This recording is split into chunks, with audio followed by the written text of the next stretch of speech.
Hello everyone, welcome to our YouTube channel, and today we'll be starting on with one of the subject of CSEET, that is business communication. But before just diving into the subject, I would like to give you a brief कि CSEET में कितने subjects हैं और कितने questions आएंगे. So आपके CSEET में 4 subjects हैं. Business communication, that will consist of 35 questions of 50 marks each. Legal aptitude and logical reasoning, 35 questions, 50 marks. Economics भी है, economics and business environment दोनों इन सबको मिला के 35 questions, 50 marks. Current affairs के 15 question होंगे. Presentation skills 20 questions. So this is the bifurcation that is given by ICSI. ठीक है.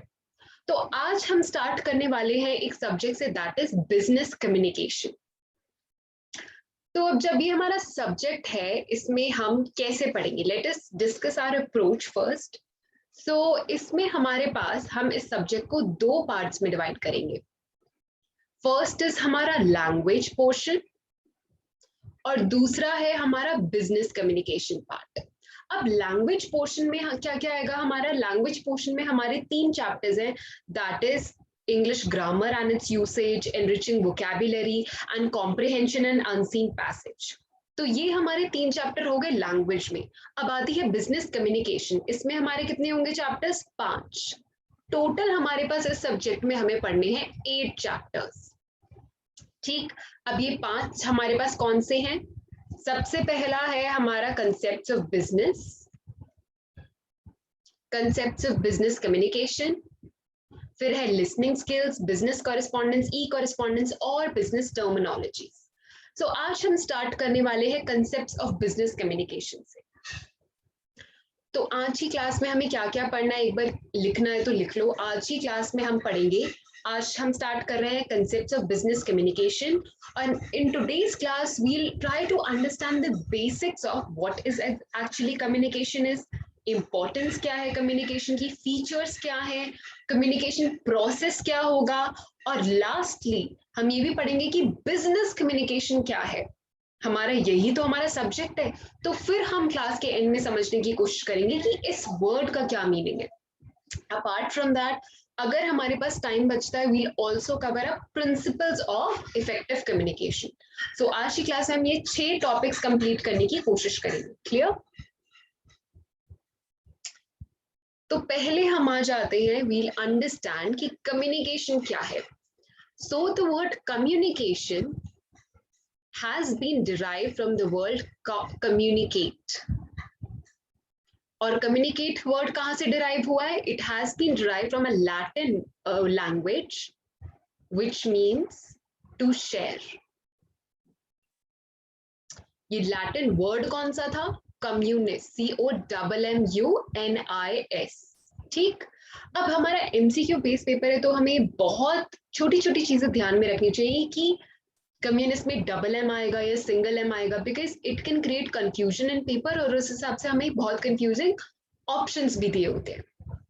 तो communication derive from word, communication word किससे बना है? It is a process, but it has been derived from the word communicate, and communicate has been derived from a Latin word, which kaun sa Latin word? Communis, which means to share.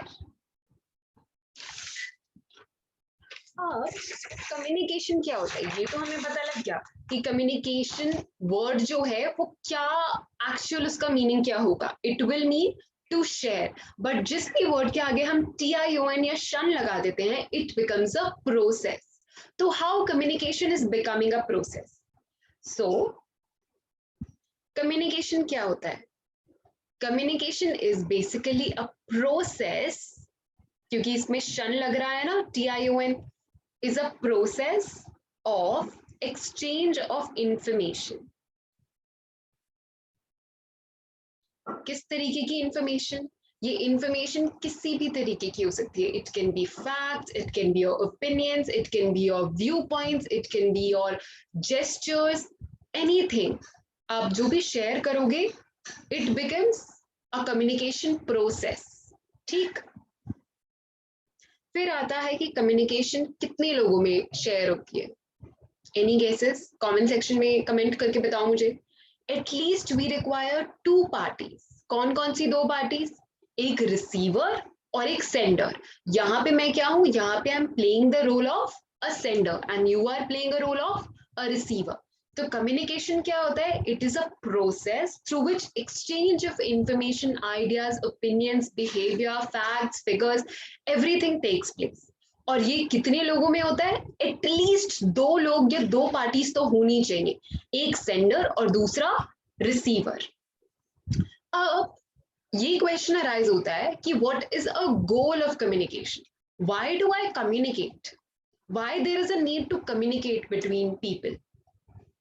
अच्छा, अगर आप अपने किसी friend से कभी बात करने जाते हो तो why do you communicate, you communicate because whatever you think you want the other person to understand it, कि आपके क्या व्यू पॉइंट्स है, आपका क्या नेचर है, क्या बिहेवियर है, या किस बिलीव्स पे आप, what are your beliefs and what are your values.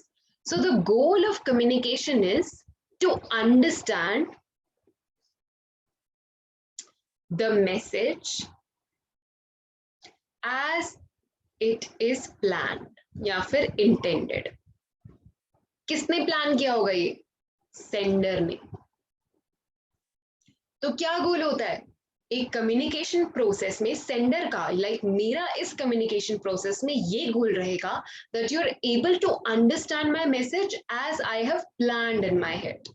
तो ये कम्युनिकेशन समझ में आ गया हमें क्या होता है, it is a process, it has been derived from a Latin word communis which means to share and it requires at least two parties. मैं क्या वर्ड यूज कर रही हूँ, एटलीस्ट टू, कम से कम दो होनी चाहिए, एटलीस्ट टू पार्टीज। कौन कौन सी, सेंडर और रिसीवर। और हमने पढ़ा गोल ऑफ कम्युनिकेशन क्या होता है, तो what is the goal of communication, जो भी हमारा सेंडर है उसके माइंड में जो भी नॉलेज है, जैसे उसने प्लान किया है, the receiver is able to understand its meaning in a same manner without any misinterpretations, you can say. तो let us just study all of this.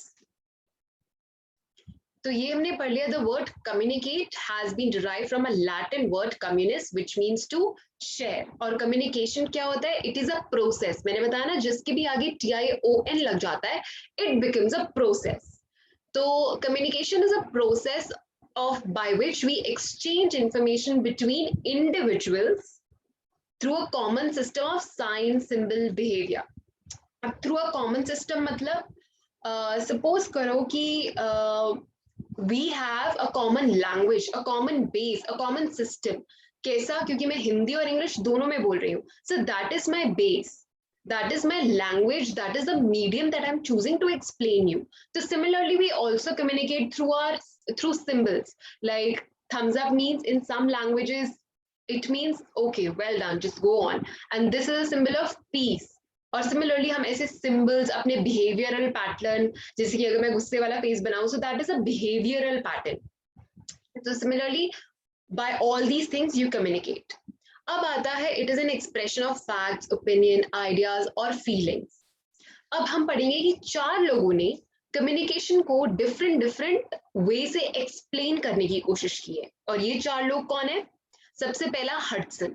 ये क्या कहते हैं, communication is a simplest form of conveying information from one person to another. ये बहुत simply हमें समझाते हैं कि communication क्या होता है, it is a simplest form of conveying means to express या to tell information। जैसे कि मैं आपको information बता रही हूँ, so it is a simplest form of telling information from one person to another, that is communication। फिर आते हैं क्नूट्स एंड ओडोनाल्ड। ये क्या कहते हैं, communication is transfer of information from one person to another whether it elicits confidence. अब elicit means to show, whether it shows confidence और not. Communication क्या होता है, मैंने इंफॉर्मेशन ट्रांसफर करी, मैं क्या कर रही हूँ, मैं आपको कम्युनिकेशन का मतलब समझा रही हूँ। So it is transfer of information from one person to another, from A person to B person, whether it elicits confidence. Elicit means whether it shows confidence or not, it doesn't matter, but wherever there is a transfer of information, it becomes a communication process. फिर आते हैं हम George टेरी पे। ये क्या कहते हैं, George Terry says communication is an exchange of facts, ideas, opinions, or emotions by two or more persons.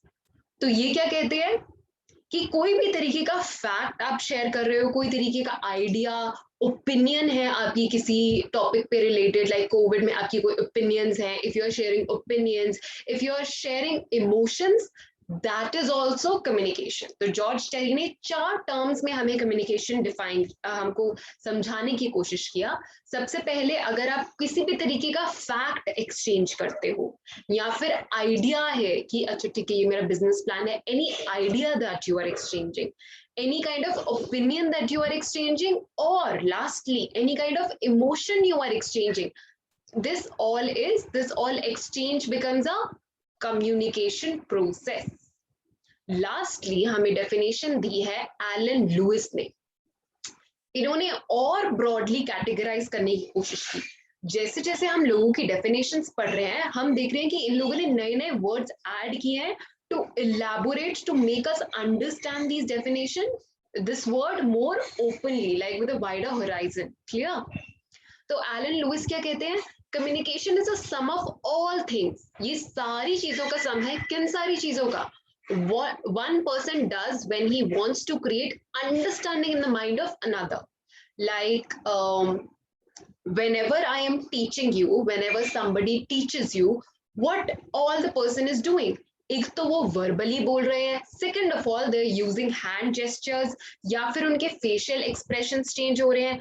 तो क्या what one person does when he wants to create understanding in the mind of another, like I am speaking as well as my body language, so these are the two things through which I'm trying to make you understand what this word means.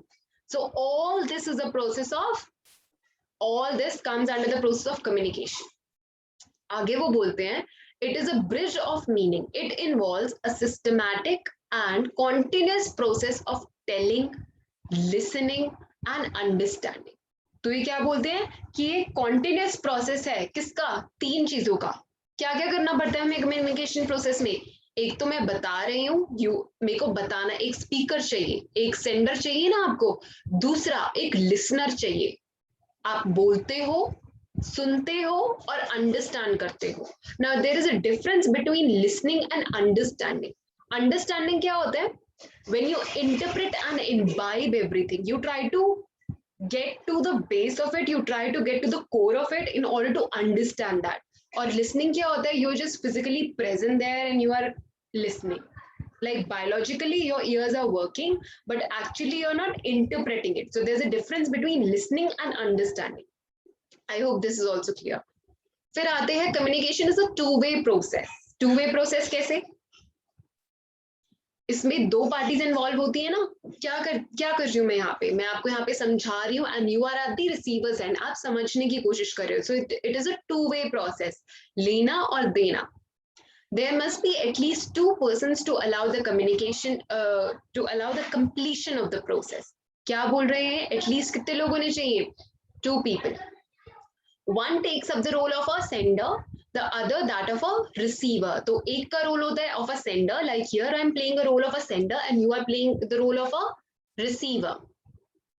Webster Dictionary states that communication is the act of exchanging information and understanding from one person to another. I think this is very much clear. For communication to be successful, the exchange of ideas and information must result in imparting and understanding its intended meaning. अब यही हमने बात करी थी, एक successful communication कब बनेगा? आप खुद ही सोचो. अगर जो भी मेरे प्लान्स हैं, ये जो भी मेरे दिमाग में आइडिया है, if I am able to communicate that, जैसा मैंने सोचा है वैसे ही, so that becomes a successful communication. And what is a goal of communication process? यही गोल भी बन जाता है कि जो भी मैंने सोचा as it is आपको भी समझ में आ गया, तो मेरा गोल हो गया अचीव.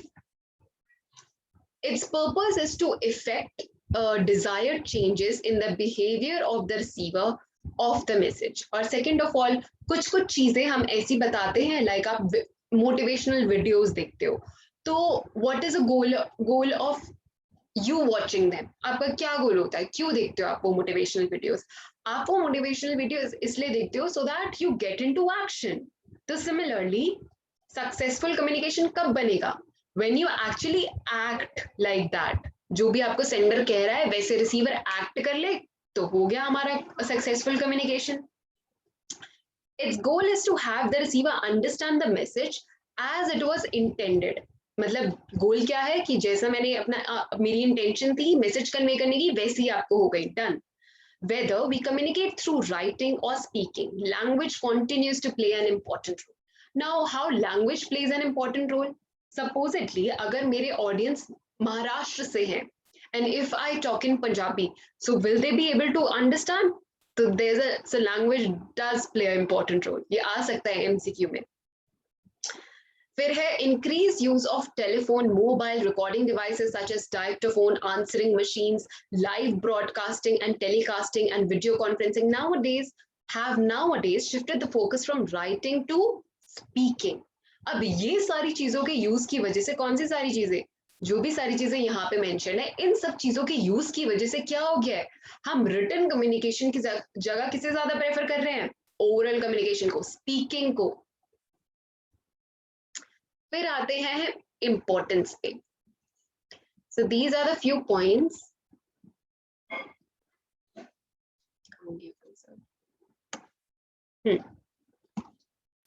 अब इम्पोर्टेंस क्या होती है? ये तो हमने पढ़ लिया कम्युनिकेशन है क्या। क्या है communication? Exchange of information, ideas, facts, opinions, emotion, everything. और इसके गोल क्या है कि जैसी मेरी इंटेंशन है सेंडर की वैसा ही रिसीवर के पास पहुंच जाए। बट अब हमें अब कम्युनिकेशन चाहिए क्यों? क्यों जरूरत है मुझे कम्युनिकेशन की?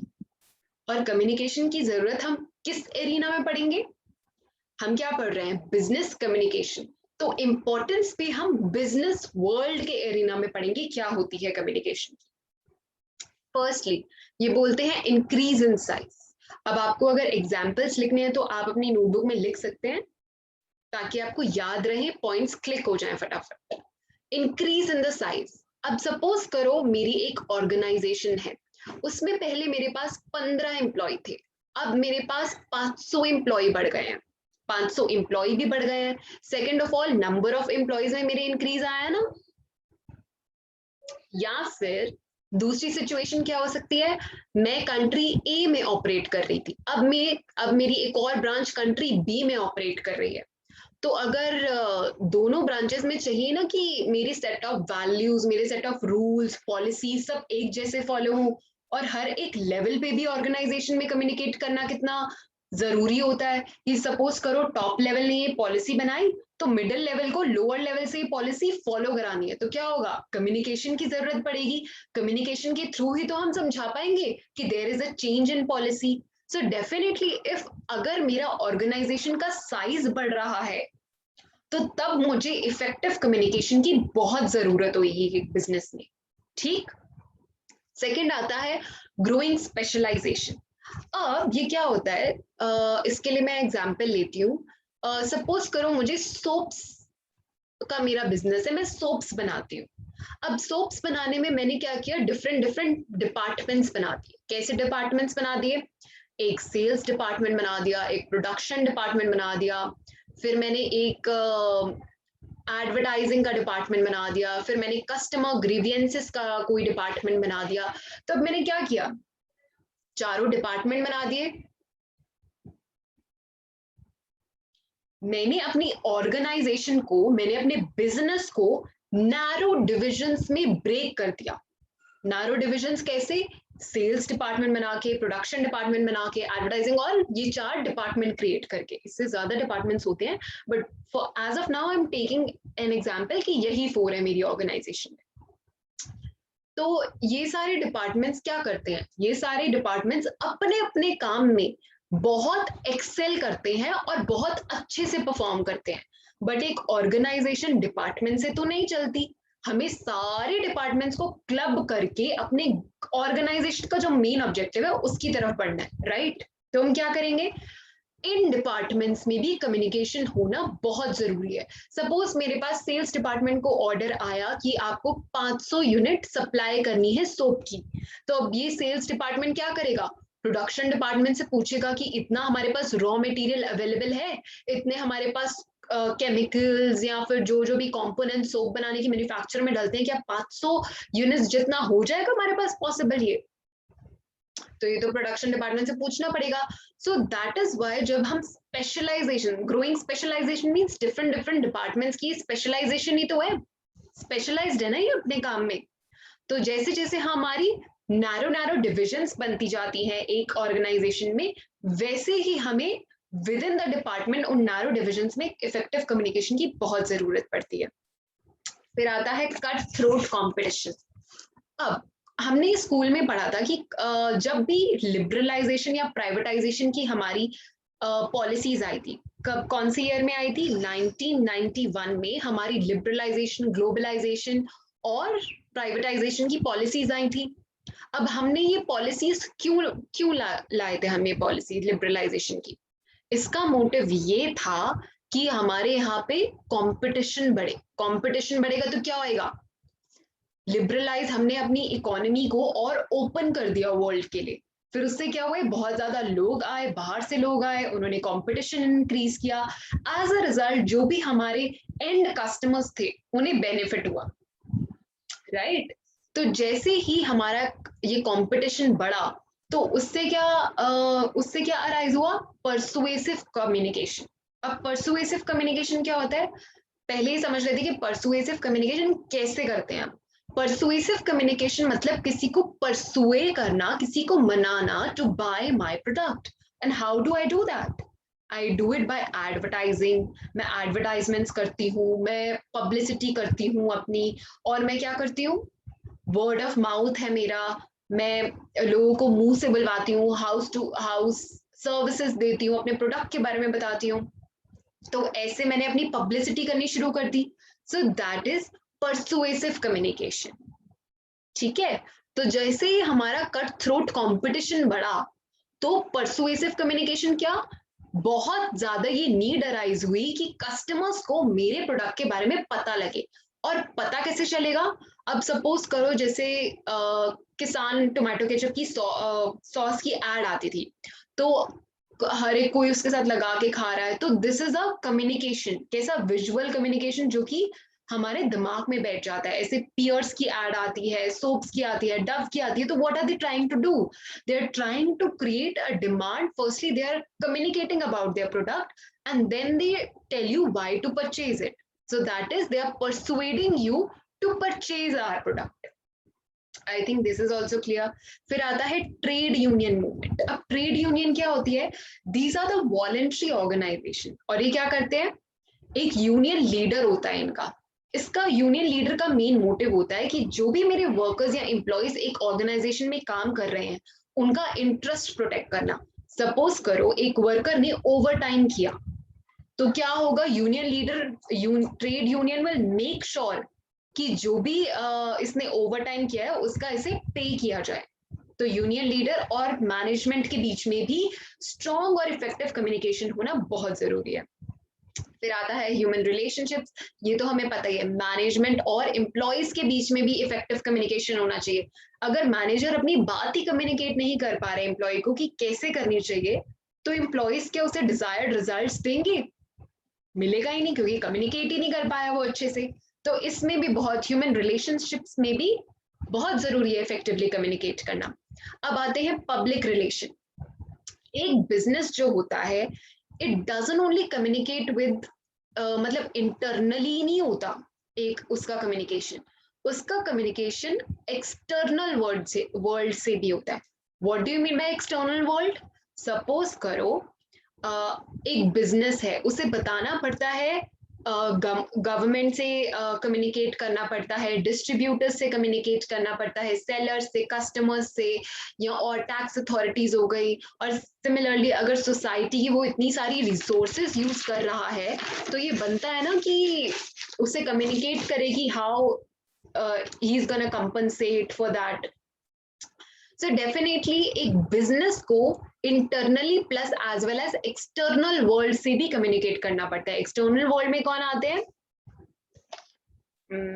हमारे आते हैं, चलो इधर ही मैं लिख देती हूँ. एक्सटर्नल वर्ल्ड में आ गई हमारी गवर्नमेंट, आ गई हमारे डिस्ट्रीब्यूटर्स, आ गए हमारे सेलर्स, आ गए और कौन है, सप्लायर्स आ गए, इन्वेस्टर्स आ गए, इन्वेस्टर्स को तो बताना पड़ेगा ना why we should invest, why you should invest in our company, investors आ गए, और भी लोग होते हैं। तो इन लोगों को क्या करना पड़ता है, अगर मैं कम्युनिकेट ढंग से नहीं कर पाऊंगी इन्हें, तो कोई बंदा मेरी कंपनी में इन्वेस्ट करेगा, नहीं करेगा। तो इसलिए बड़ी बड़ी ऑर्गेनाइजेशन क्या करती हैं, बाहर से लोग एक्सपर्ट्स को हायर करती हैं, सो दैट वो अपना कम्युनिकेशन जो है इफेक्टिवली लिख पाए या कर पाए। फिर आता है पर्सनल एसेट। अगर आप इफेक्टिवली कम्युनिकेट कर पाते हो एज अ मैनेजर, तो it will be always a plus point, because you are able to write in a way that other people can understand. When you speak, other people can understand. So basically एक manager की position किस इंसान को मिलेगी, definitely वो Excel तो करना चाहिए अपने बिजनेस में या अपनी फील्ड में। सेकेंड ऑफ ऑल ये भी देखा जाएगा कि उसकी कम्युनिकेशन स्किल्स अच्छी है या नहीं। अगर वो कम्युनिकेट ही नहीं कर पा रहा, लोगों से काम ही नहीं करवा पा रहा, तो फिर ऐसे मैनेजर का क्या करेंगे। तो it is also a personal asset. एक बार फटाफट से हम गो थ्रू करते हैं कि हमारे मॉड्यूल में क्या लिखा है। increase in the size whenever there is a tremendous growth in the sale of operation, like हमारे thousands हमारे employees exceed कर जाते हैं and has operation in different parts of the world. अगर हमारे different parts of the world में भी हमारे operations बढ़ जाते हैं, तो यहाँ अगर मैं इंडिया में हूँ, मुझे यूएस में कम्युनिकेट करना है, पॉलिसीज हम दोनों की ब्रांचेस की सेम होनी चाहिए ना, so that is where communication process plays a important role. फिर आता है हमारा, हमने पढ़ा growing specialisation. Narrow division of work result in different activities being handled by different departments. हमने की थी ना इसमें 4 डिपार्टमेंट की बात, मैं सोप मैन्युफैक्चर कर रही थी, sales department, production department, grievances वाला और एडवर्टाइजिंग का department. Sound communication is essential for mutual cooperation and understanding among different departments. Sale और प्रोडक्शन डिपार्टमेंट में क्या होना चाहिए, कोऑर्डिनेशन होना चाहिए कि इतना मेरे पास ऑर्डर आया है, क्या प्रोडक्शन डिपार्टमेंट के पास इतना रॉ मटेरियल अवेलेबल है या नहीं है। फिर आता है cut throat competition. Liberalisation and globalisation have resulted in severe competition among public sector, private sector and foreign banks. क्या हुआ था, लिबरलाइजेशन और प्राइवेटाइजेशन और ग्लोबलाइजेशन पॉलिसी 1991 की क्यों आई थी, इसलिए आई थी ताकि जो एंड कस्टमर्स हैं उन्हें बेनिफिट पहुंचे, और बाहर की इकोनॉमीज जब इंडिया में आएंगी तो वो अपनी टेक्नोलॉजी लेकर आएंगी, राइट। तो चलो उन सब डिटेल्स में तो नहीं जा रहे हम, बट इसका रिजल्ट क्या हुआ था ग्लोबलाइजेशन का, कि हमारा कंपटीशन बढ़ गया था। तो जैसे ही हमारा कंपटीशन बढ़ गया, so then there arose a need of persuasive communication. And what is persuasive communication? Persuasive means you persuade someone, you ask someone to buy your product, you're trying to convince someone in the form of advertisement, personal contacts and publicity. तो किन 3 तरीकों से हमारा persuasive communication होता है, लिख लो फटाफट। Advertise करते हो तुम पब्लिसिटी करते हो अपने प्रोडक्ट की, साथ में पर्सनल कॉन्टैक्ट भी करते हो, लोगों को डोर टू डोर सर्विस देना ना। फिर आता है हमारा ट्रेड यूनियन। ट्रेड यूनियन में हमने क्या पढ़ा था, ट्रेड यूनियन बेसिकली क्या करती हैं, वर्कर्स का इंटरेस्ट प्रोटेक्ट करती हैं एक ऑर्गेनाइजेशन। तो ये पढ़ो क्या कहते हैं, in organisation employ unions are very strong and powerful, management must consult union leaders on several matter, regular exchange of information and ideas between managers and union officials helps them to maintain healthy relationships. फिर आता है हमारा human relation. Human relation में हमने पढ़ा था, manager को ये तो चाहिए ना कि वो एम्प्लॉय को अपना इफेक्टिवली कम्युनिकेट कर पाए, अगर वो कम्युनिकेट कर पाएगा तो तभी तो एम्प्लॉय से डिजायर्ड रिजल्ट्स दे पाएगा। Effective communication between management and employees is necessary to develop mutual trust and confidence. जैसे कि कैसे बढ़ेगा, participation of employees in decision making अगर हम करते हैं, मैनेजमेंट बुलाती है, अंडर कंसिडरेशन लेती है एम्प्लॉयज की सजेशन को, तो वो क्या होगा, एम्प्लॉयज अच्छे से काम करेंगे कि हाँ यार हमारा भी डिसीजन लिया जाता है मैनेजमेंट के अंदर, हमारी भी से है, तो उससे क्या बढ़ेगी, सेंस ऑफ बिलोंगिंगनेस और लॉयल्टी अमंग एम्प्लॉयज। फिर public relation, the society expects sense of responsibility from managers. What kind of sense of responsibility? That they communicate openly and honestly.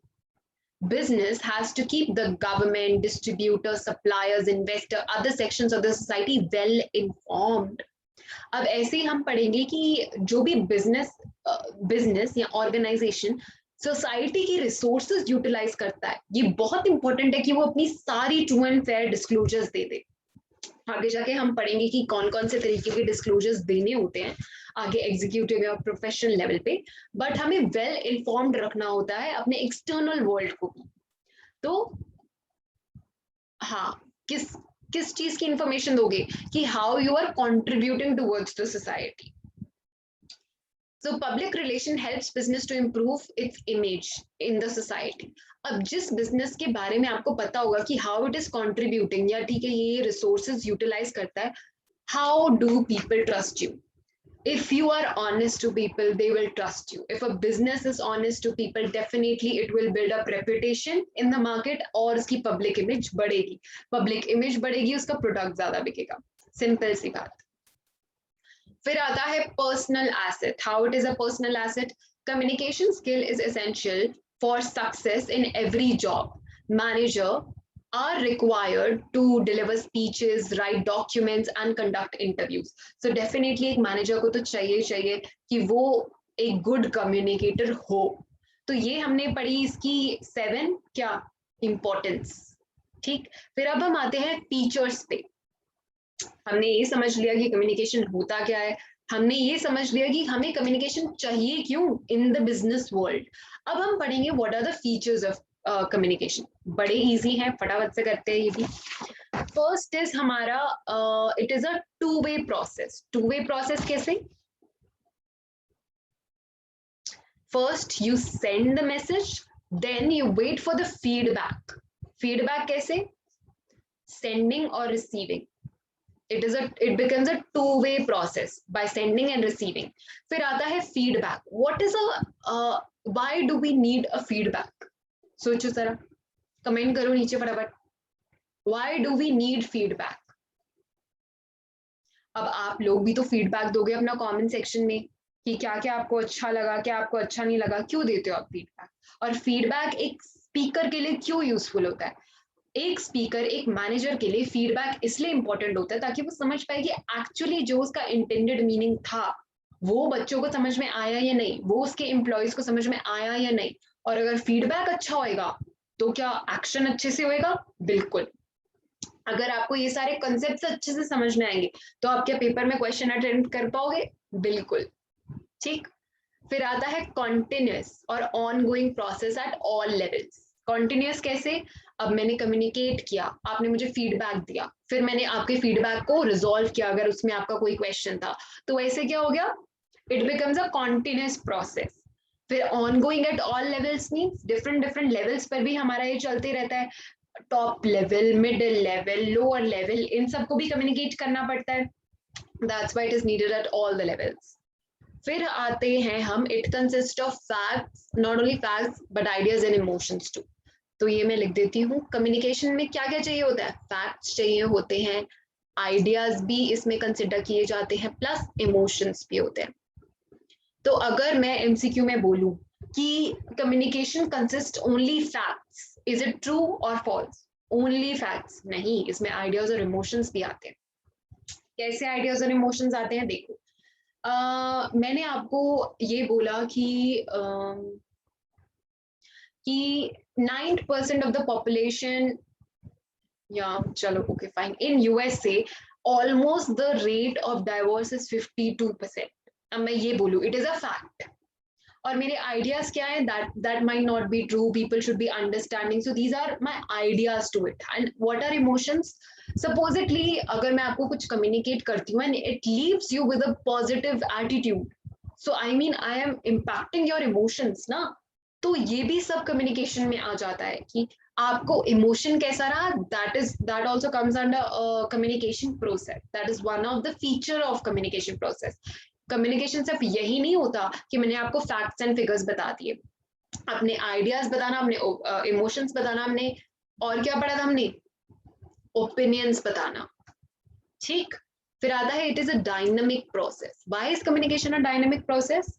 Dynamic process ऐसे है बिकॉज हमारा environment continuously change हो रहा है, लोग continuously change होते रहते हैं, तो कम्युनिकेशन क्या करता है? It adapts all those changes. It is a goal oriented process. Now goal oriented process कैसे?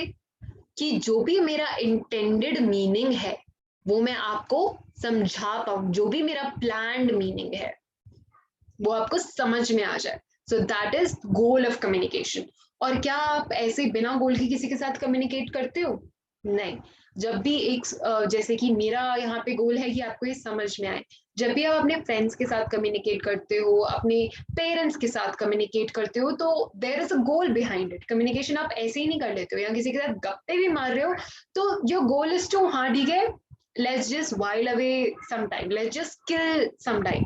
तो ये होता है ना आपको goal. You always have a goal to it. It is a interdisciplinary science. अब interdisciplinary science means consisting of more than one knowledge, one branch of knowledge. अब communication में मैं क्या क्या देखती हूँ? अगर कोई स्पीकर कम्युनिकेट कर रहा हो और वो स्टेज पर हो तो आप क्या क्या देखोगे? उसके वर्ड्स को सुनोगे, फिर क्या करोगे? उसकी बॉडी लैंग्वेज को स्टडी करोगे. सेकेंडली उसका साइकोलॉजिकल एस्पेक्ट क्या है, उसका एटीट्यूड क्या है, what is his opinion towards the world, पता लग जाएगा उनके बोलते ही. तो कम्युनिकेशन में सिर्फ यही नहीं आता कि वर्बली आप क्या बोल रहे हो, बॉडी लैंग्वेज आती है, साथ में आपके एटीट्यूड आ जाता है, how politically and socially you connect. तो ये बहुत सारी चीजें आती है. It is not one branch of knowledge, it is more than that. अब फटाफट से एक्सप्लेनेशन पढ़ते हैं. To way process. Communication is essentially to way process. The success and failure of communication is decided by dash. Success और failure कैसे decide होता है communication process का? When you receive a feedback. जैसे ही आपको फीडबैक पॉजिटिव मिलता है, it is a successful communication. और जैसे ही आपको फीडबैक नेगेटिव मिलेगा, it is a failure of that communication. Then continuous and ongoing process. Why? Communication is an ongoing process. Communication is essential in all kinds of organization and at all levels of the management. It is essential to have effective communication at all the levels. This is clear. No manager can be effective in his role unless he is able to communicate. Professionals and result-oriented organizations are always looking for managers who can communicate persuasively and competently. ये भी हमको clear है कि communication क्या है? एक continuous process है. फिर क्या है? कम्युनिकेशन क्या होता है? Facts plus ideas plus emotions plus एक और चीज पढ़ी थी, ओपिनियंस. क्लास के स्टार्टिंग में डेफिनेशन ये दी थी जॉर्ज टेरी ने. The communication consists of not only facts but ideas and emotions too. Communication is more than just words. The tone and facial expressions is often carry a greater meaning. अब कैसे ये gestures वगैरह play an important role? एक example देती हूँ, बताना कि क्या गड़बड़ हो रही है इस एग्जाम्पल में. सो टुडे आई भी एग्जाम्पल बोल रही हूँ, एक स्टेटमेंट बोल रही हूँ, बताना कि क्या गड़बड़ लगी आपको. सो आज हम पढ़ने वाले हैं 5 अमेजिंग चीजें of why we need communication. क्या गड़बड़ लगी इसमें? फटाफट से कमेंट सेक्शन में नीचे बताओ. यस, मैंने क्या बोला? आज हम पढ़ेंगे 5 चीजें, बट फिंगर्स मेरी क्या बता रही है? आज हम पढ़ेंगे 3 चीजें.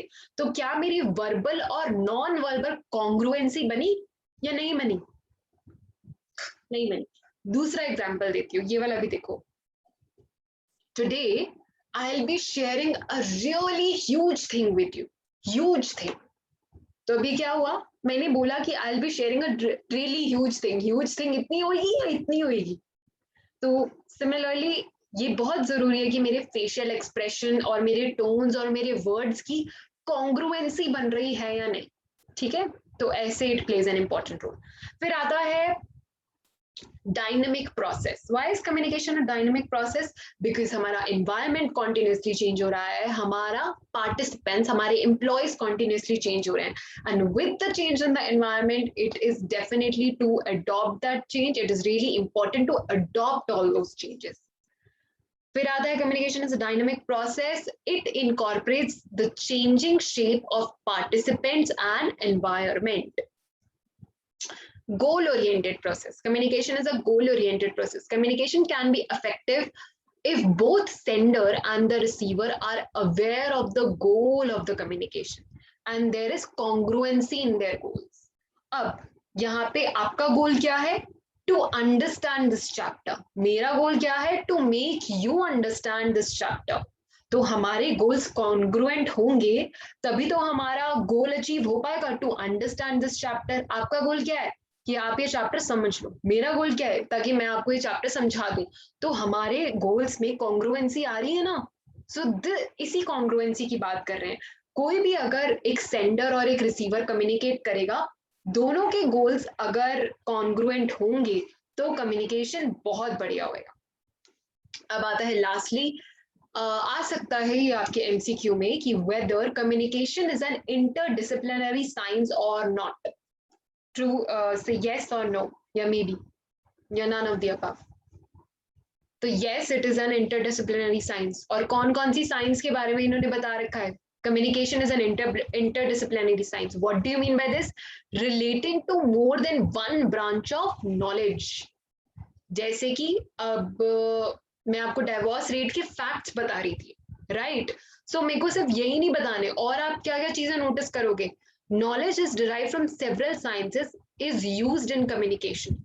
एंथ्रोपोलॉजी. एंथ्रोपोलॉजी क्या होती है? Study of body language. अभी हमने क्या किया कि अगर मैं बोल रही थी 5 चीजें करेंगे और मैं एक्शन कितने का कर रही थी? 3 का कर रही थी. तो you will also study my body language, right? फिर है psychology, study of persuasion, perception and attitude. तो you will also study at the same time कि मेरी साइकोलॉजी क्या है, how do I think and how do, what are my opinions regarding different point. You will जज me with in a second जब भी मैं अपनी कोई ओपिनियन दूंगी. तो कम्युनिकेशन में यू जज a person based on their body language. And then it is sociology and political science as well. Study of voting behavior have tried insights of making communication effective. तो कौन कौन सी 3 science आप और पढ़ते हो? Anthropology, that is study of body language. ये English में भी आ सकता है कि anthropology relates to what kind of study? It relates to study of body language. Psychology, study of persuasion. तो ये लिख लेना, याद करना इन्हें. Sociology and pol science. फिर आता है कम्युनिकेशन प्रोसेस. अब कम्युनिकेशन प्रोसेस में हम कितने पढ़ेंगे? हम पढ़ेंगे 6 स्टेप्स. ठीक, कम्युनिकेशन में होते हैं 6 स्टेप्स. अब बचपन में हम ये डायग्राम करते हुए आ रहे थे, जिसमें क्या होता है?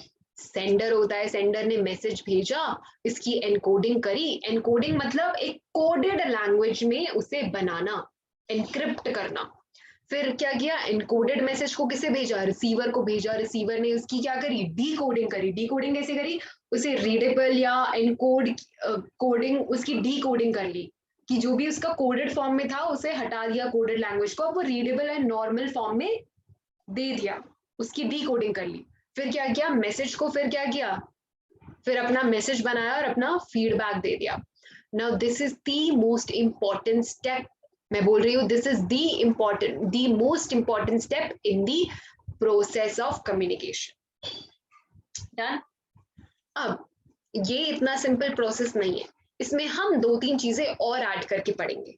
ये तो हम बचपन से डायग्राम देखते आ रहे हैं, it is a very simple diagram, ठीक, बट एक्चुअल में ये है हमारा कम्युनिकेशन प्रोसेस. देखो समझते हैं इससे भी थोड़ा.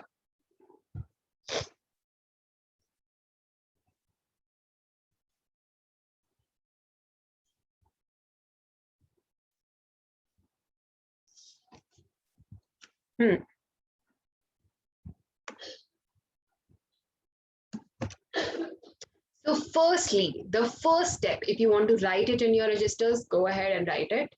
तो ये है, you develop an idea. How do you develop an idea?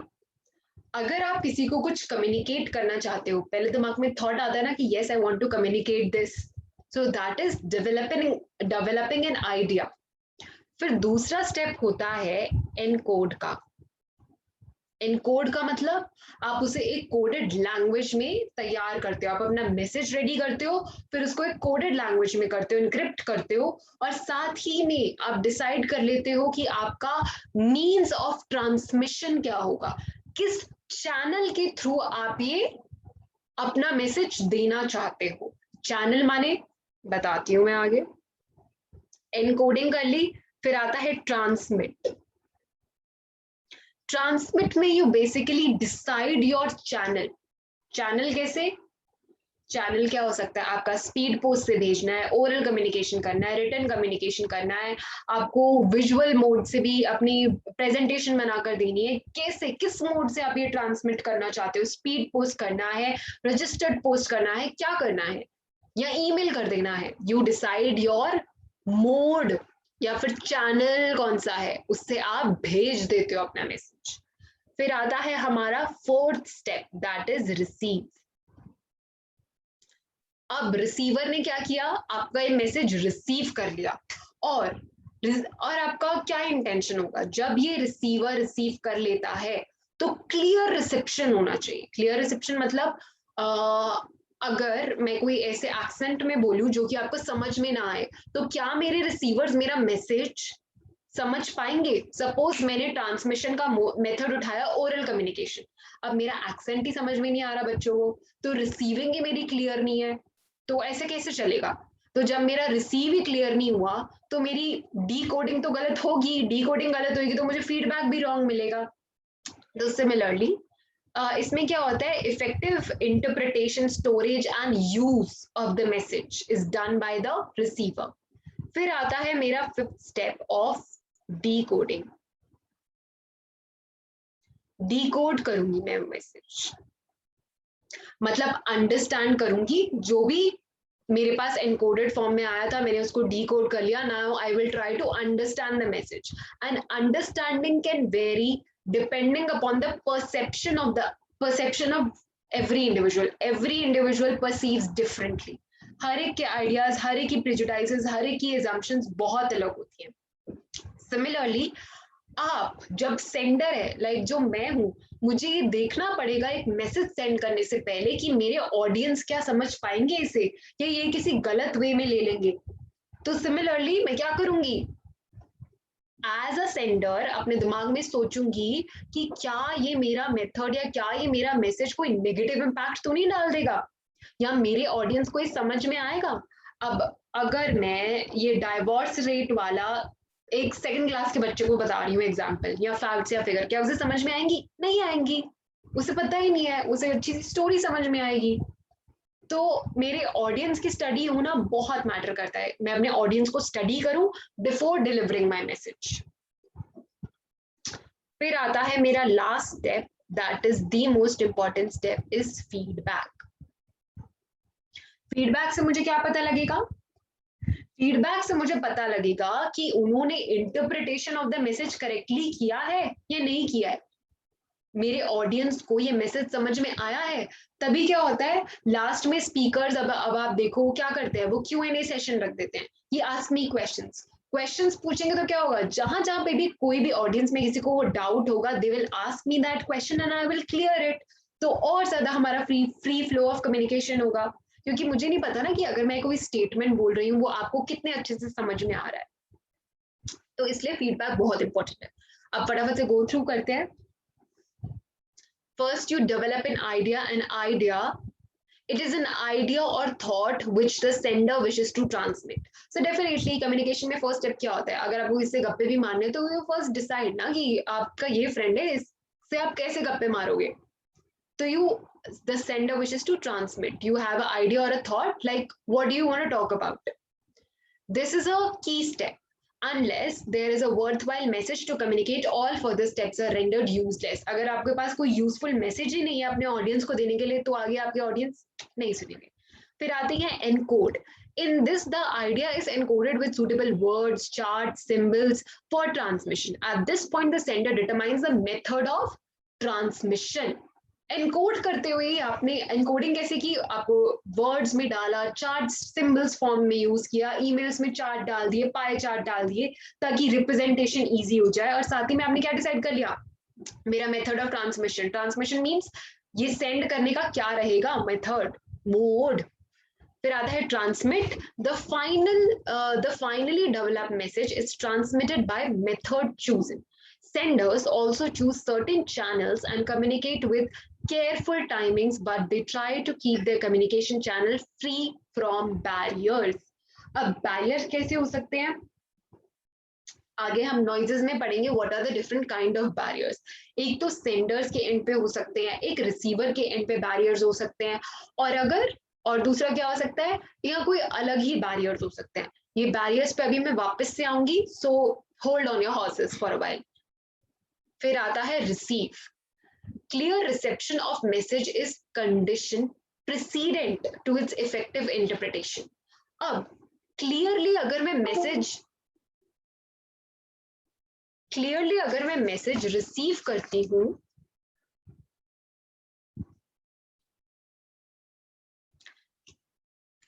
Clearly अगर मैं मैसेज रिसीव कर पाऊंगी,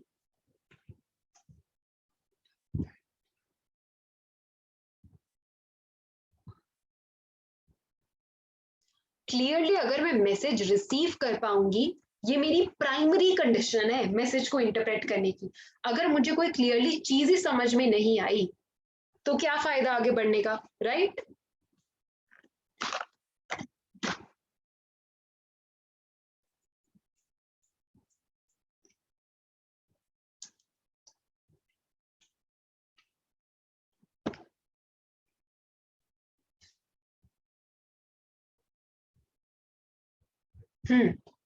तो हम थे कि अगर क्लियर हमारे पास रिसेप्शन ही नहीं होगा, अगर हम एक्चुअल में क्लियरली मैसेज को रिसीव ही नहीं कर पाए, precedent means the most important and the primary condition for me to understand a messages कि क्लियरली मुझे वो रिसीव हो. अब मैंने बाय लेटर भेजा, बट लेटर सपोजली पानी से गीला हो गया, तो बीच के वर्ड्स ही समझ ही नहीं आए, क्लियरली रिसीव ही नहीं हो पाया मेरा कंटेंट, तो आगे क्या फायदा, फिर मैसेज समझ में ही नहीं आएगा. फिर आती है decode. Step 5 is to decode the message so that it can be understood. The sender wants the receiver to understand the message exactly as intended. Intended means as planned.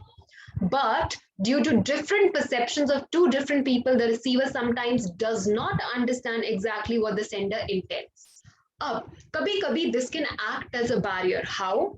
कि आपके बिलीव्स ही कुछ टॉपिक को लेकर अलग थे, या आपको समझ ही नहीं आया कि दो होती है ना, कभी कभी डिफरेंट स्कूल्स ऑफ इंटरप्रिटेशंस निकल आती हैं कि आप ये सोचते हो, आप ये सोचते हो, तो डेफिनेटली ऐसे क्या होता है, मैसेज क्लियरली समझ में नहीं आएगा. Hence, the sender must beforehand assess the ability of the receiver to make the communication happen. फिर feedback is the हमारी last stage in the communication process, but the most important stage. Feedback is the receiver's response to the sender's message.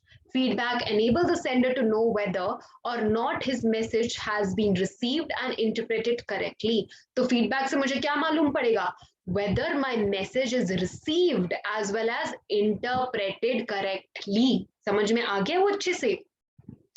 The exchange of information through feedback can be very helpful in improving the communication process. फिर हम अब पढ़ते हैं noises के बारे में. एक छोटा सा यहाँ पे हम चार्ट बनाएंगे noises से रिलेटेड.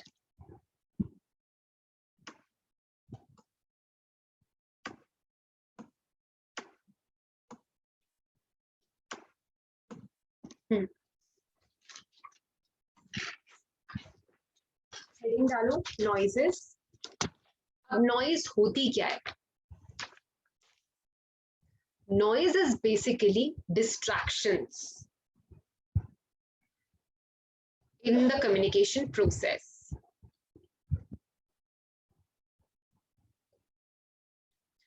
डिस्ट्रैक्शंस कैसी हो सकती है? 3 तरीके से डिस्ट्रैक्शंस आ सकती हैं।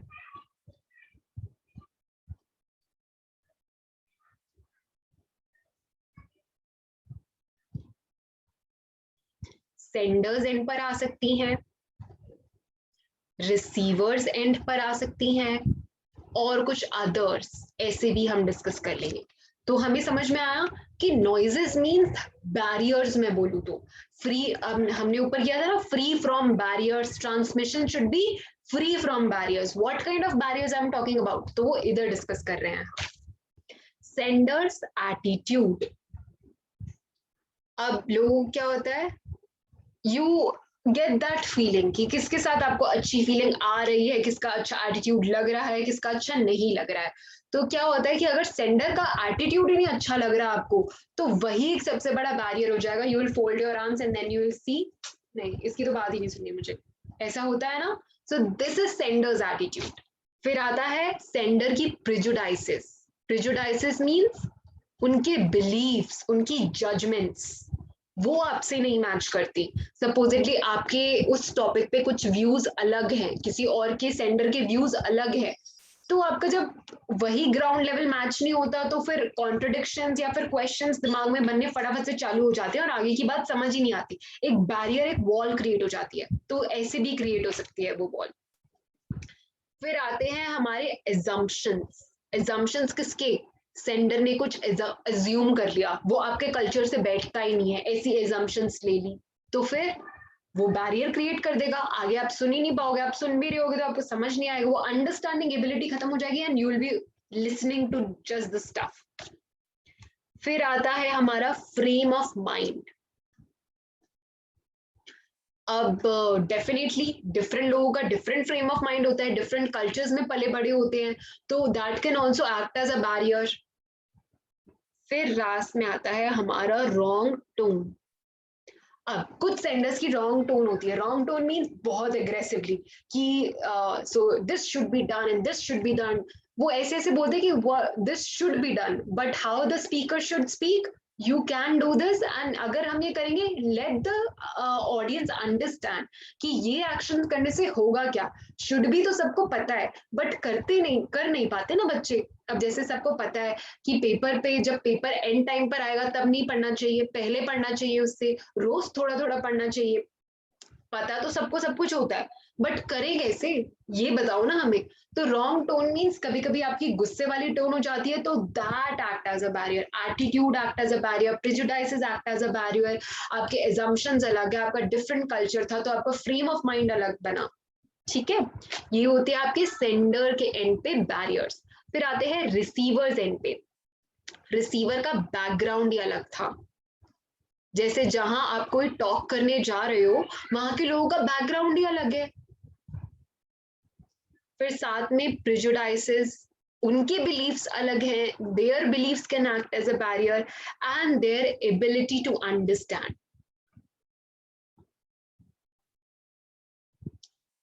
अब अगर मैं ये बोलूं कि अगर हम अपनी मदर टंग में एक एक टॉक देंगे, तो हमें ये भी तो देखना पड़ेगा ना कि मेरी मदर टंग, अगर मैं अपनी ओरिजिनल जगह पे फ्रॉम वेयर आई फ्रॉम, मतलब जहां मैं पैदा हुई हूँ, अगर मैं अपनी मदर टंग का वहां यूज करूंगी तो अच्छी बात है, लोग और रिलेट करेंगे। बट अगर मैं अपनी मदर टंग का एक इंटरनेशनल प्लेटफॉर्म पे यूज कर रही हूँ, तो क्या वो समझ में आएगा मेरे ऑडियंस को? वो बिल्कुल समझ नहीं आएगा, they won't be able to understand my language. तो दैट इज द बैरियर। ठीक है, और ये इसमें भी स्टैंडर्ड्स में भी हो सकता है कि मैं अपनी जो सेंटर में भी हो सकता है कि उनका बैकग्राउंड अलग हो सकता है और उनकी एबिलिटी भी डिफरेंट हो सकती है। So that's why probably he is not able to connect with the receiver. But ऐसा नहीं होता, क्योंकि अगर कोई स्पीकर है या कोई सेंडर है, वो इन सब चीजों का तो ध्यान रखेगा ही रखेगा। बट फिर भी कुछ कुछ चीजें ऐसी होती है जो कि रिसीवर नेगेटिव वे में ले जाता है, जैसे कि एटीट्यूड ले गया, प्रेजुडाइसिस ले गया, ये कैसे बोल दिया मैम ने। तो ये सारी चीजें अब रिसीवर्स में भी बैरियर्स होते हैं। ठीक, फिर अदर बैरियर कौन से हो सकते हैं? स्पीच डिफेक्ट्स, जैसे कि मेरी आवाज आ रही है बट वो कट कट के आ रही है, तो आपको वर्ड्स ही समझ नहीं आ रहे, तो स्पीच में डिफेक्ट्स हो गए, या मेरी distracting body language.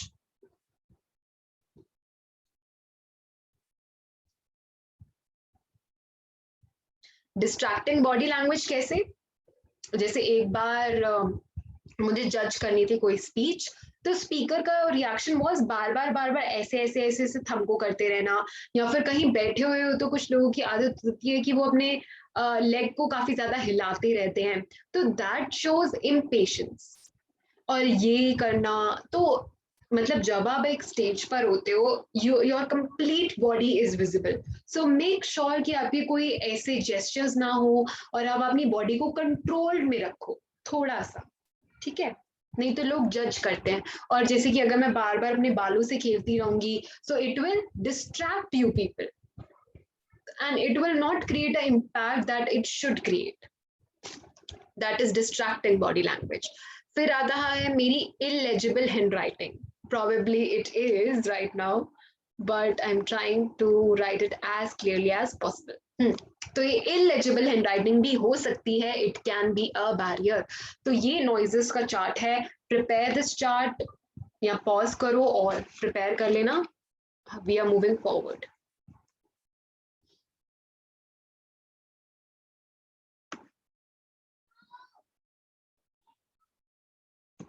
Now you will read this noise वाला portion, so you will be able to understand. Just go through it. इस पूरे पैराग्राफ को मैंने एक फ्लो चार्ट की फॉर्म में आपके सामने रख दिया है, पढ़ना ये खुद से। एंड दिस इज मॉड्यूल, हम मॉड्यूल से पढ़ रहे हैं, कुछ भी आउट ऑफ सिलेबस नहीं है। इनफैक्ट कुछ कुछ चीजें मैंने ऐड करी हैं, डायग्राम्स ऐड करे हैं, चीजें ऐड करी हैं, तो everything is covered up in the class itself, ठीक? और ग्रामर पोर्शन में तो हम और भी ज्यादा एक्स्ट्रा चीजें करेंगे जो कि आपकी बुक में नहीं दी हुई। Go through it. पढ़ लिया? चलो पढ़ लेना। फिर अब आते हैं हम बिजनेस कम्युनिकेशन पे। ये तो हमने पढ़ लिया कि कम्युनिकेशन क्या होता है।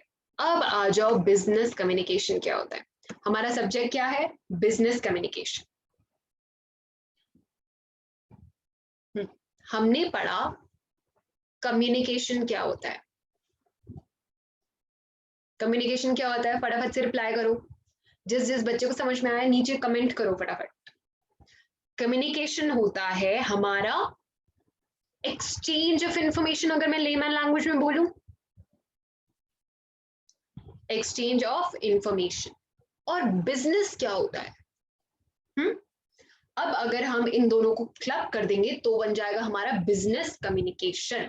कम्युनिकेशन हमें समझ में आ गया, हम लास्ट फ्यू मिनट से यही समझने की कोशिश करेंगे कम्युनिकेशन क्या है। आई होप ये सब समझ में आ गया होगा। अब आते हैं हम इस चैप्टर के टाइटल पे, concepts of business communication. Business communication समझ रहे हैं? अब ये टर्म क्या है? तो बिजनेस क्या होता है, हमने 11th-12th में पढ़ा था that it is a commercial activity. Commercial activity मतलब which deals in goods and services, deals in exchange of goods and services,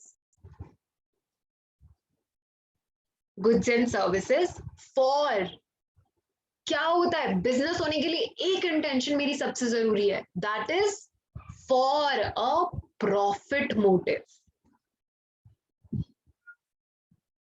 तो बिजनेस मुझे पता है, कम्युनिकेशन मुझे पता है, मैं इन दोनों को क्लब कर दूं तो बन जाएगा मेरा बिजनेस कम्युनिकेशन। किसी भी तरीके की कॉन्वर्सेशन अगर मैं कर रही हूँ, communication in communication that relates to or relates to a transaction of commercial activity, that becomes business communication। और commercial activity क्या होती है? dealing in goods and services for a intention क्या होनी चाहिए? for a profit motive, तभी तो वो business होगा, ठीक? तो ये भी आप अपनी कॉपी में बना सकते हो, जिसको भी बच्चे को बनाना है। पॉज करो video and go ahead.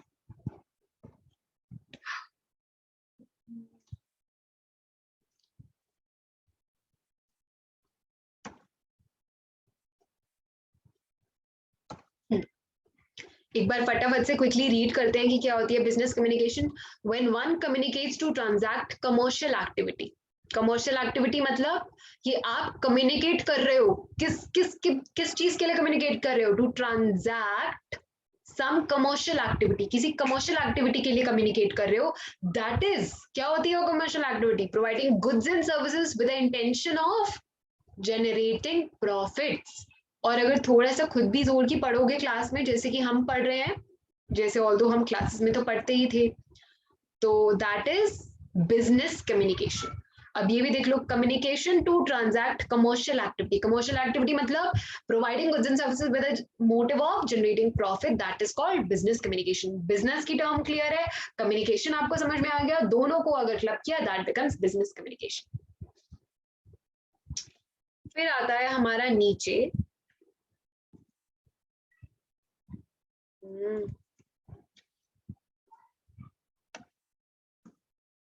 According to Scott, Scott क्या कहता है? Administrative communication is a process which involves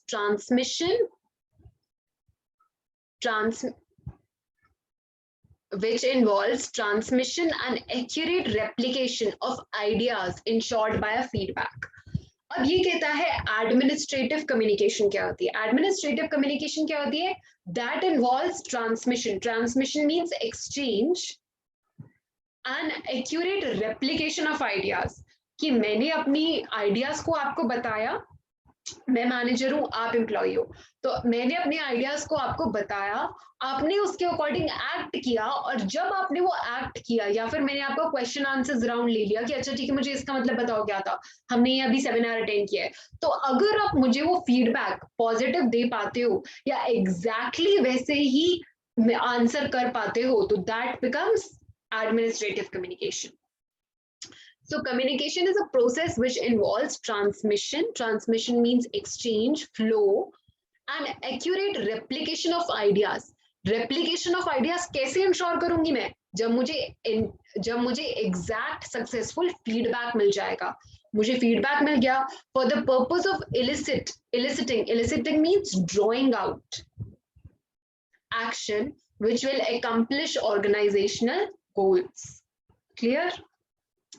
The importance of communication in an organization, all the more so a business organization, cannot be overemphasized. It links a business communication क्या करता है? It not only links internals of the organization. मतलब ये different level कोई नहीं connect करता. Business communication connects an organization internally with the external world. ठीक, ये समझ में आता है? पढ़ो ये line. It links not only various components of organization but also its internal world with the external world. It is also common for the prestigious company to insist upon excellent communication skills as a requirement at the time of recruitment. Definitely companies nowadays look for good communication skills. फिर आते हैं हमारे principles of effective communication. इसमें क्या पढ़ेंगे हम? इसमें हम पढ़ेंगे कि इफेक्टिव कम्युनिकेशन क्वेश्चन आ सकता है, डिफाइन या what are the, MCQ based होगा ना आपका पेपर, तो क्वेश्चन कैसे आएगा ध्यान से सुनो. Which of the following is not a effective principle of communication. तो नॉट शब्द बच्चे देखना भूल जाते हैं, तो आपको वो देखना है और आराम से क्वेश्चन पढ़ना है. अगर आपको कभी कभी एक होता है, देखो बच्चे, एक होता है एमसीक्यू में एलिमिनेशन मेथड, कि आपको 4 ऑप्शन दिए हुए हैं. ऑप्शन ए, ये तो मुझे पक्का पता है नहीं होगा, यू एलिमिनेट दैट ऑप्शन. जिस भी क्वेश्चन में आपको कंफ्यूजन क्रिएट हो रही होती है, यू एलिमिनेट दैट ऑप्शन. ए नहीं है, डी भी पक्का नहीं है, कंफ्यूजन है बी और सी में से, तो क्या होगा, फिर से क्वेश्चन पढ़ो और फिर इन दोनों में से एलिमिनेट करने की कोशिश करो और फिर देखना कि जो भी नियरेस्ट ऑप्शन होगा make sure you tick that. तो ये होता है एलिमिनेशन मेथड. कभी किसी क्वेश्चन में अगर आपको एग्जैक्टली आंसर नहीं पढ़ने से पता लग रहा, तो you start eliminating the options. अब आता है principles of effective communication. Question बता दिया मैंने कैसे आएगा, कि आपको बोल रहे होंगे कि which of the following is not a principle for effective communication, या which of the following is not what are the 7 C's of effective communication. हम पढ़ेंगे इसमें हम 7 C's की बात करेंगे। कौन कौन से 7 C's देखो। पहला सी, क्या, अब आप खुद ही सोचो, हम ये डिराइव करते हैं कि कौन कौन से हमारे प्रिंसिपल्स होने चाहिए। मैं आपको कम्युनिकेट कर रही हूँ कुछ, सबसे पहला प्रिंसिपल क्या होना चाहिए बताओ।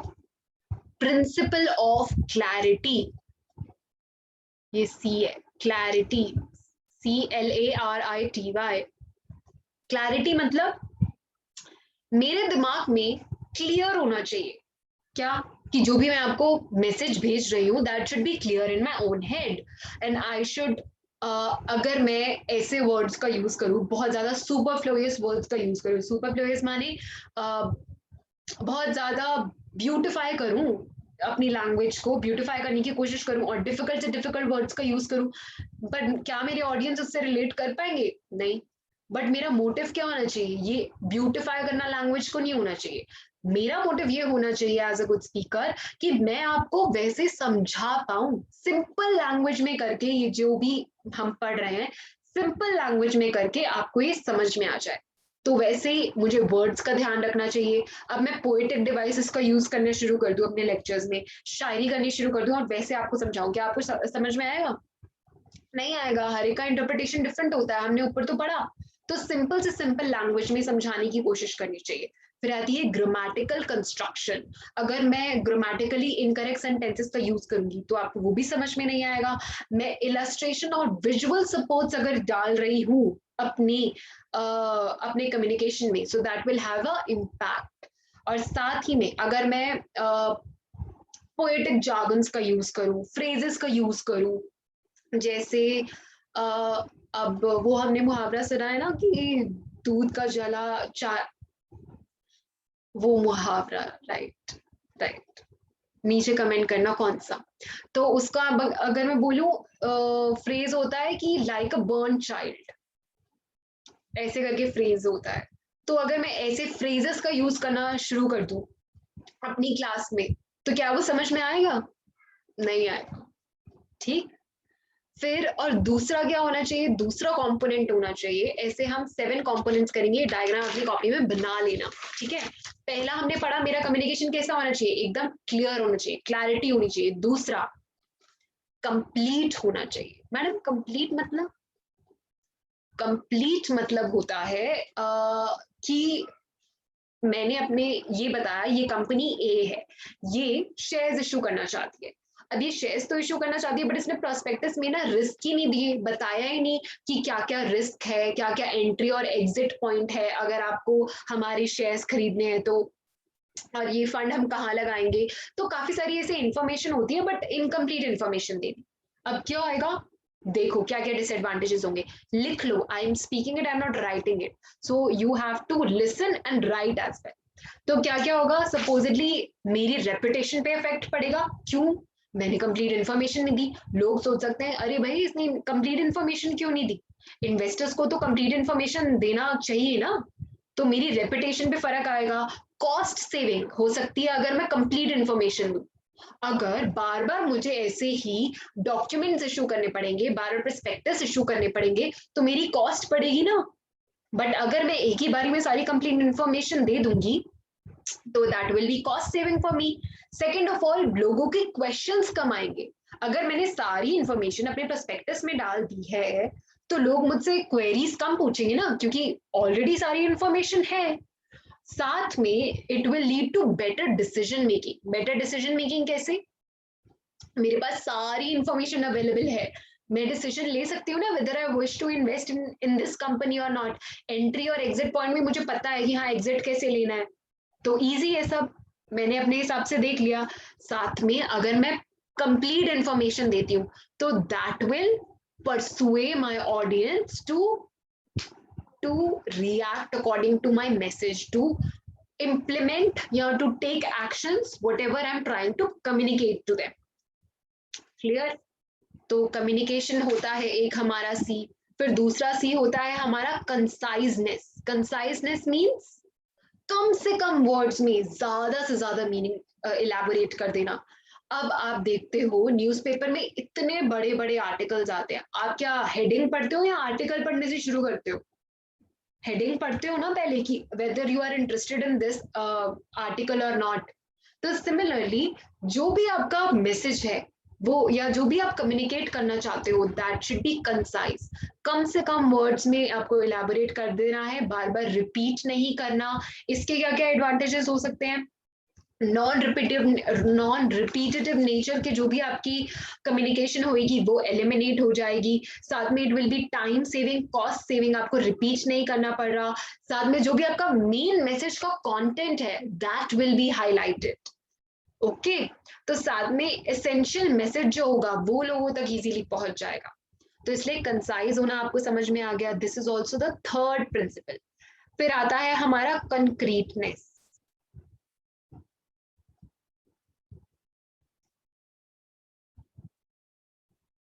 ये है हमारा फोर्थ प्रिंसिपल।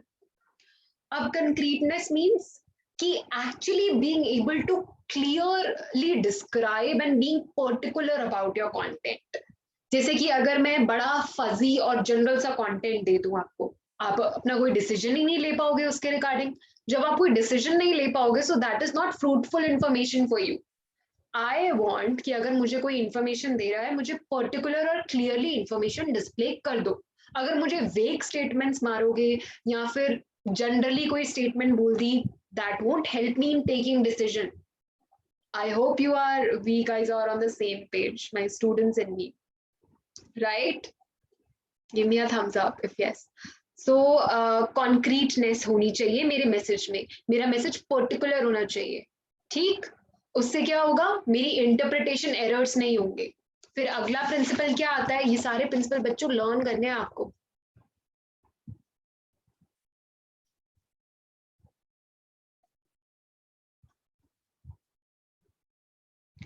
फिर आता है कर्टिसी। कर्टिसी क्यों जरूरी है कम्युनिकेशन में? मैं कर्टिसी क्यों रखूं? जब भी कोई स्पीकर स्टेज पर आएगा, क्या देखोगे आप? उसका एटीट्यूड कैसा है, वह वो कैसे बिहेव कर रहा है अपने ऑडियंस के प्रति, राइट? तो कर्टिसी होनी चाहिए स्पीकर में। अगर कोई गुस्से वाला स्पीकर आ गया और उसने ऐसे कुछ कुछ भी बोलना शुरू कर दिया, मेरे ऑडियंस के मन में गुस्सा चल रहा है उसका ऐसा बोलने से, तो क्या होगा? मेरा मैसेज वो इम्प्लीमेंट करेंगे क्या? वो मेरी सेइंग्स को फॉलो करेंगे? नहीं करेंगे। तो इसलिए मेरे को जो भी मेरे पोलाइट होना चाहिए, मेरे को एंथुजियास्टिक होना चाहिए, मेरे को रिफ्लेक्टिव होना चाहिए, कि मेरे को जुवेनाइल होना चाहिए, कि जो जो भी मेरे ऑडियंस है वो एक्चुअल में मैं उन्हें एक न्यूट्रल एंड पर छोड़ दूं। न्यूट्रल नहीं तो पॉजिटिव एंड पर छोड़ू, कभी उन्हें नेगेटिव एंड पे तो ना छोड़ू। सो that is courtesy and I should not have the biased opinions. Courtesy होनी चाहिए, मुझे अंडर कंसिडरेशन लेना चाहिए कि मेरे ऑडियंस क्या सोचेंगे इस बारे में। ऑडियंस का रिएक्शन अंडर कंसिडरेशन लेना चाहिए, इसका मतलब है कर्टिसी। ओके, तो ये मैं 6th पॉइंट यहाँ लिख देती हूँ, 7th पॉइंट यहाँ आ जाएगा। आप लोग अकॉर्डिंगली अपनी कॉपीज में बना लेना। We are discussing 7 C's of effective communication. Then there is correctness. Correct होना चाहिए मेरा मैसेज। मैं जो फैक्ट्स एंड फिगर्स आपको बता रही हूँ, मैंने एक आर्टिकल, एक रैंडम आर्टिकल रीड कर लिया और मैंने बोला कि डाइवोर्स रेट इज 52%। तो क्या divorce rate is 52%? In which country? In India और इन यूएसए? In USA. तो सिमिलरली जो मेरे फैक्ट्स हैं, मेरी स्ट्रॉन्ग रिसर्च होनी चाहिए, और अगर मेरी स्ट्रॉन्ग रिसर्च होगी तो मैं it will boost my confidence, और जो भी मैं बोलूंगी मैं बहुत कॉन्फिडेंटली बोलूंगी, राइट? तो I should have a strong banking, कि जो भी मैं अपने फैक्ट्स शेयर करूं जरूर होना चाहिए कि मेरे पास उसका रिसर्च पेपर हो, या रिसर्च फैक्ट बोलूं, कोई ऐसे सुन के फैक्ट्स ना बोल दूं। फिर आता है last point, that is consideration. Consideration for the receiver मतलब कि I should empathize with my speaker, with my audience. Consideration means stepping into the shoe.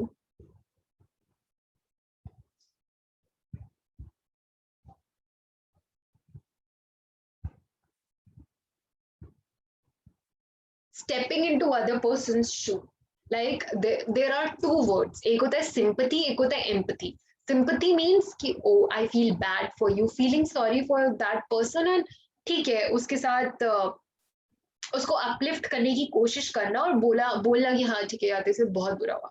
Empathise करना होता है कि एक्चुअली उसकी उस प्रॉब्लम में स्टेप इन करना और फिर उससे एम्पथाइज करना, ये बहुत बुरा हुआ यार. और एम्पैथी का एक और मीनिंग भी होता है कि तुमने एक्चुअली में तो फील किया कि उसके क्या हॉरिफाइड इमोशंस उस बंदे ने फील किए, but at the same time तुम्हें उसे अपलिफ्ट भी करना है, उस सिचुएशन से बाहर भी निकालना है. तो क्लियर है, सिंपैथी अगर मैं बोलूँ इसका थोड़ा सा नैरो पर्सपेक्टिव होता है, और empathy is a more bigger word, huge word, like bigger than sympathy. So अब सिंपैथी एम्पैथी में मीनिंग क्लियर होगा सबको. एम्पैथाइज करना means actually stepping into the shoe of that person and then understanding the situation. So अब फटाफट से हम ये देख लेते हैं कि व्हाट आर द 7 C's, इसके बारे में पढ़ते हैं. As the key to efficient business lies partly in communicating effectively, we must therefore make a conscious effort to master it. Effective communication depends on mainly 3 things. कौन सी 3 चीजों पे depend करता है ये? अंडरस्टैंडेबल मैसेज होना चाहिए आपका. फर्स्ट, अंडरस्टैंडेबल मैसेज होना चाहिए. इसका मतलब कि जो भी मैं बोल रही हूँ उसकी अंडरस्टैंडिंग क्लियरली आपको आ जानी चाहिए इजीली. फिर दूसरा होता है creditability of the sender. Creditability means कि जिस भी बंदे को मैं सुन रही हूँ क्या वो क्रेडिटेबल है, क्या वो वर्दी है सुनने का. साथ में होता है how the message is affecting the receiver, whether it leaves you neutrally, whether it leaves you positively, positive attitude के साथ छोड़ रहा है, नेगेटिव एटीट्यूड के साथ छोड़ रहा है. So these are the main 3 things that you should keep in mind. कौन सी? You should be able to understand the message. Second of all, credibility of the sender, and the receiver should be able to like how the message is affecting the receiver. Effective communication can be achieved by having thorough knowledge of communication process in an organization and also being aware of the various barriers exist in taking barriers that exist in taking relevant step to overcome the same while keeping the focus. ठीक है, अब हम पढ़ते हैं what are the 7 C's of effective communication. देखो कौन से. पहले हमने पढ़ा clarity होनी चाहिए, फिर हमने पढ़ा complete होना चाहिए हमारा मैसेज, कंप्लीट होना चाहिए. ऊपर क्लैरिटी है वो देख लेना, लिख लेना. फिर आता है कंसाइज होना चाहिए, कम से कम वर्ड्स में ज्यादा से ज्यादा meaning, limited use of words. Concrete होना चाहिए, पर्टिकुलर होना चाहिए और क्लियर होना चाहिए, वेग नहीं चाहिए, जनरल स्टेटमेंट्स मत मारो मुझे. फिर आता है कर्टेसी होनी चाहिए कि एक्चुअल में मैं अपने ऑडियंस का नेचर, मैं अपने ऑडियंस की जो भी फीलिंग्स है, इमोशंस है वो फील कर पाऊं, अपने ही नहीं फील करने हैं मुझे. फिर आता है करेक्टनेस होनी चाहिए मेरे फैक्ट्स में, जितना भी है रिसर्च, स्ट्रॉन्ग रिसर्च बैकिंग होनी चाहिए मेरी. फिर आता है कंसिडरेशन कि actually I need to empathise with the speaker, stepping into their shoe and then understanding the situation. ठीक, अब पहला पढ़ो क्या है. Principle of clarity. ये क्या कहता है? Communication should be clear so that the recipient can understand what the sender really wants to communicate. The sender always desire how the recipient interprets the particular meaning, while मतलब it should be free from ambiguity and vagueness. The sender always desires how the recipient interprets the particular meaning while using exact same meaning. कि एक sender को ये देखना चाहिए कि जो receiver है वो कैसे ये जो भी मैं स्टेटमेंट बोल रही हूँ उसे कैसे परसीव करेगा. और ये साथ में ध्यान में रखना चाहिए कि मेरे मैसेज में कोई एम्बिग्विटी ना हो. एम्बिग्विटी मीन्स वेगनेस, उससे कोई कंफ्यूजन्स ना क्रिएट हो. साथ में वेग तो नहीं होना चाहिए. वेग मीन्स एवे कुछ भी बोल दिया, वेग. ठीक है, क्या क्या चीजों का हमें ध्यान रखना चाहिए ये हमने पढ़ा कि मैं एफर्टलेस वर्ड्स और फ्रेजेस का यूज करूं, ज्यादा सुपरफ्लुअस लैंग्वेज का यूज ना करूं या ना करूं, डिपेंडिंग अपॉन द ऑडियंस. करनी चाहिए या नहीं तो नहीं करनी चाहिए. Picking out conversational words and phrases rather than poetic devices, मैं क्या करूं कि हमारी कॉन्वर्सेशन बिल्ड हो। एक गुड स्पीकर क्या होता है, that is able to create a conversation between the speaker and the audience, कि हाँ मुझे ऑडियंस का रिस्पॉन्स आना चाहिए, that is a conversational words and phrases. But अगर मैं पोएटिक डिवाइस का यूज करूंगी तो क्या मेरे ऑडियंस रिस्पॉन्ड कर पाएंगे इतना इजीली? उन्हें इंटरप्रिटेशन में इतना टाइम लग जाएगा कि बोल क्या दिया ये, राइट? फिर आता है constructing successful paragraphs and also grammatical construction. Grammatical construction का भी मुझे ध्यान रखना चाहिए। सप्लाइंग इलस्ट्रेशंस, इलस्ट्रेशंस कैसी देनी चाहिए? अब दो तरीके की इलस्ट्रेशंस होती है। एक तो होती है सपोज करो मैंने सिर्फ ऑडियो आपको सुना दी किसी स्टोरी की। यहाँ टेप रिकॉर्डर, पहले स्टोरी टेलिंग स्कूल में सेशंस हुआ करते थे ना, मैम क्या करती थी, टेप रिकॉर्डर पे चला देती थी कि क्या स्टोरी है। और साथ ही में अगर मैं आपको एक स्क्रीन पर एक स्टोरी दिखाऊं तो किसका ज्यादा इम्पैक्ट होगा, एक ऑडियो फिल्म का या एक ऑडियो विजुअल फिल्म का? तो अगर मैं ऑडियो और विजुअल का ज्यादा यूज करती हूँ, मूवीज कैसे क्रिएट की जाती है, दोनों चीजें होती हैं उसमें। अगर आपको मैं सिर्फ ऐसी ब्लैक एंड व्हाइट बिना पिक्चर की बस ऑडियो ऑडियो सुना दूं और बोलूं ये है वो film, will you be interested in watching that film? No. तो क्या होता है, जब आप विजुअल और ऑडियो, सॉरी विजुअल और ऑडियो दोनों का यूज करते हो, that creates a great impression on your brain. जितनी ज्यादा आपके किसी भी फील्ड में जितनी ज्यादा सेंसेस इन्वॉल्व होंगी उतना ज्यादा लॉन्ग टर्म मेमोरी क्रिएट होगा। बच्चे कहते हैं कि they don't remember things, right? जो भी हमने पढ़ा we are not able to remember that. Why they are not able to do that? Because they are not involving all of their senses in studying. जितनी ज्यादा sense involvement होगा, तो क्या बोलते हैं, अगर आप अपनी आंखों से देख रहे हो तो सिर्फ देखो मत, साथ में बोल बोल के पढ़ो। बचपन में मम्मी बोलती थी या मैम बोलती थी ना कि बोल बोल के पढ़ना है, तो इससे दो सेंसेस इन्वॉल्व हो गए। तीसरा सेंस कैसे इन्वॉल्व करोगे?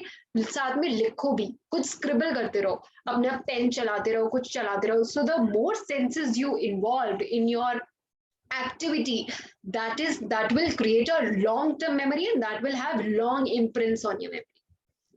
तो ऐसे ही कुछ फ्री का ज्ञान बीच में। तो if you want to increase your memory, involve maximum of your senses. फिर आता है staying away from techie words और जार्गन्स। अब अगर मैं मेडिकल लैंग्वेज के टर्म्स यूज करने शुरू कर दूं, like how do you get a dopamine rush, तो will few people will be able to understand because nowadays it's a very common word.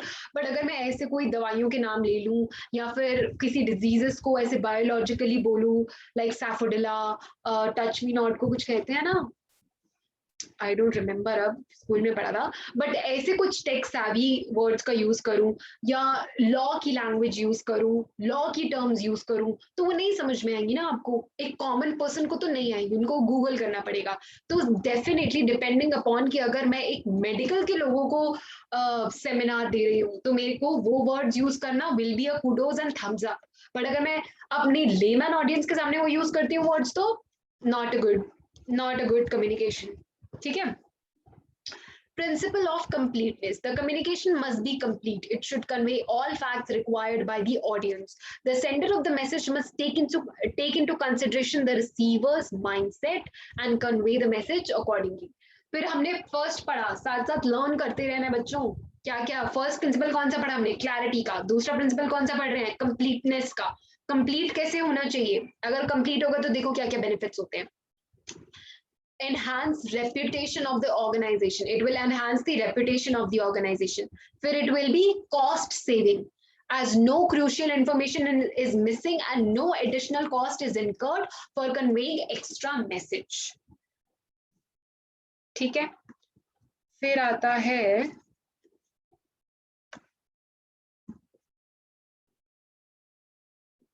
a complete communication always gives additional information wherever required. It leaves no question in the minds of receiver. अगर आपने additional information देने की जरूरत नहीं पड़ रही, इसका मतलब receivers के मन में कोई questions नहीं है। फिर आया better decision making, क्यों? कि all the desired information and crucial information आपने provide कर ही दी।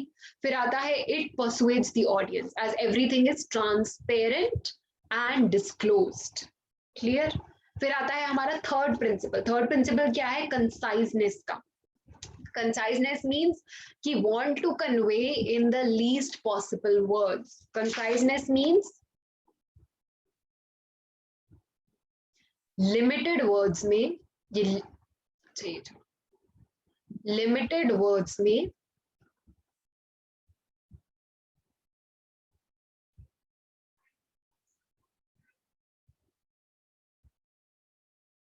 complete meaning समझ आना। मतलब using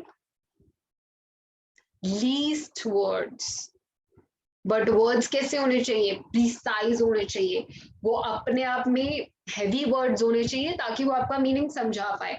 where ever you are not able to use ऐसे वर्ड्स, तो it will be appropriate to write the whole sentence, ठीक है। और मेरे को लगता है ये तो मेरे बच्चे समझ जाएंगे। तो then it is both time saving and cost saving. Definitely concise होगा तो आप फटाफट से मैसेज रीड कर लोगे। अगर आपको मैं छोटा सा मेल भेजूं या आपको इतना लंबा चौड़ा मेल भेजूं, क्या पढ़ोगे? इतना छोटा वाला मेल फटाफट से पढ़ लोगे ना। इतना छोटा सा न्यूज़पेपर आर्टिकल होता है, फटाफट पढ़ लोगे। दिल्ली टाइम्स में क्या होता है, इतने छोटे छोटे ही तो आर्टिकल्स दिए होते हैं, फटाफट पढ़े जाते हैं वो। और साथ में क्या है, अंडरलाइन द और अंडरलाइंस और हाईलाइट्स द मेन मैसेज। जो भी आपका मेन मैसेज है वो हाईलाइट करता है। Concise communication provides short and essential message. Limited words में आपके ऑडियंस को मैसेज पहुंच जाता है। और क्या, अगर मैं आपको पूरी स्टोरी सुनाने बैठूं तो क्या आपका अटेंशन स्पैन करके भी कोई चीज होती है। चलो हम कभी नेक्स्ट क्लास में डिस्कस करेंगे। तो अटेंशन स्पैन क्या होता है? बेसिकली आप अपने ऑडियंस को एक स्पेसिफिक टाइम पीरियड के लिए ही रख पाते हो, उनकी अटेंशन ग्रैब कर पाते हो। तो वो अगर आप कम वर्ड्स में यूज करोगे तो उनका अटेंशन आप में रहेगा, ठीक। तो होता है कंसाइज। फिर नेक्स्ट है concise message is more appealing and comprehensible. Comprehensible means more understandable.